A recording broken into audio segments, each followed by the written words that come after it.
नमस्कार। आकाशवाणी जयपुर अजमेर से प्रस्तुत हैं प्रादेशिक समाचार।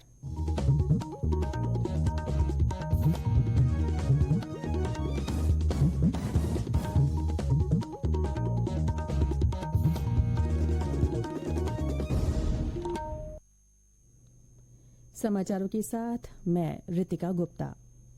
राज्यपाल कलराज मिश्र राज्य विधानसभा के प्रोटेम स्पीकर के रूप में पूर्व मंत्री और वरिष्ठ विधायक कालीचरण सराफ को आज शाम राजभवन में आयोजित कार्यक्रम में शपथ दिलाएंगे।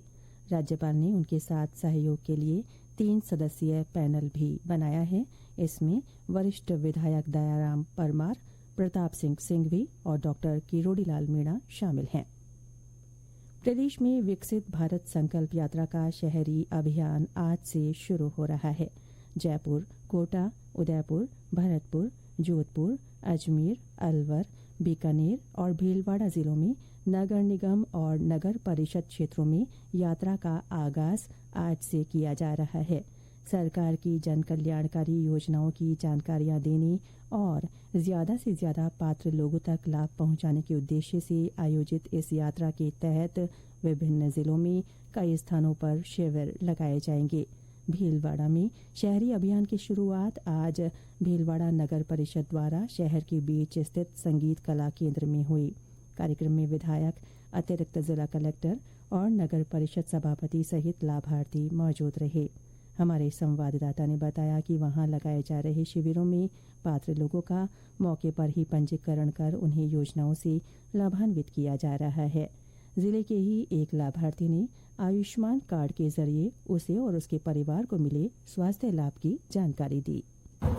नमस्कार, मेरा नाम है कमलकांत कोहली और मेरी पत्नी का नाम है किरण कोहली, जिसको कैंसर हो गया था। आयुष्मान कार्ड के द्वारा उसका इलाज हुआ है और निःशुल्क इलाज हुआ है और बहुत बहुत धन्यवाद देता हूँ मैं नरेंद्र मोदी जी को, जो इस कार्ड के दौरान निःशुल्क इलाज हुआ मेरा। जय हिंद।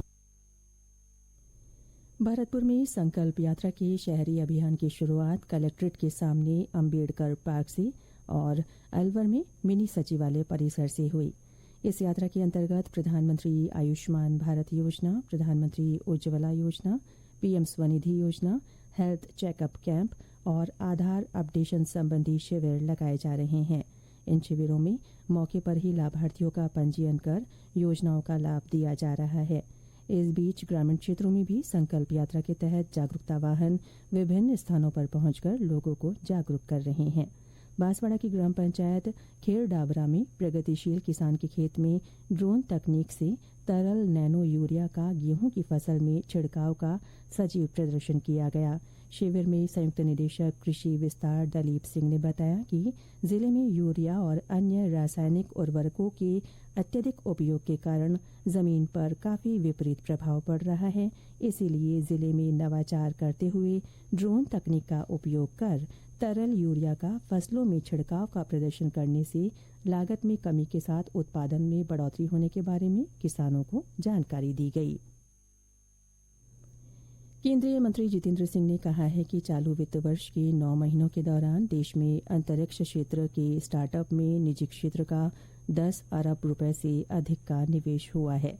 उन्होंने कहा कि भारत की अंतरिक्ष अर्थव्यवस्था आज $8 अरब की है, लेकिन वर्ष 2040 तक इसके $100 अरब होने का अनुमान है।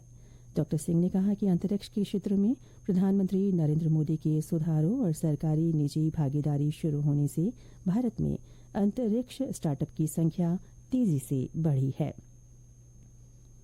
प्रदेश में कई स्थानों पर सर्दी का असर बढ़ गया है। 12 में पिछले कई दिनों से तापमान में गिरावट रहने से और सर्द हवाएं चलने से गलन में भी बढ़ोतरी हुई है। मौसम विभाग के अनुसार राज्य के उत्तरी भागों में कहीं कहीं कोहरा दर्ज किया गया है। प्रदेश में आज सबसे कम 3.9 डिग्री सेल्सियस तापमान सीकर के फतेहपुर में दर्ज किया गया। संगरिया में 5.2, चूरू में 6.4, सीकर में 6.5, पिलानी में 7 डिग्री सेल्सियस, सिरोही में 7.6, करौली में 8.8 और जयपुर में 11.4 डिग्री सेल्सियस न्यूनतम तापमान दर्ज हुआ। इसके साथ ही प्रादेशिक समाचार बुलेटिन समाप्त हुआ। नमस्कार।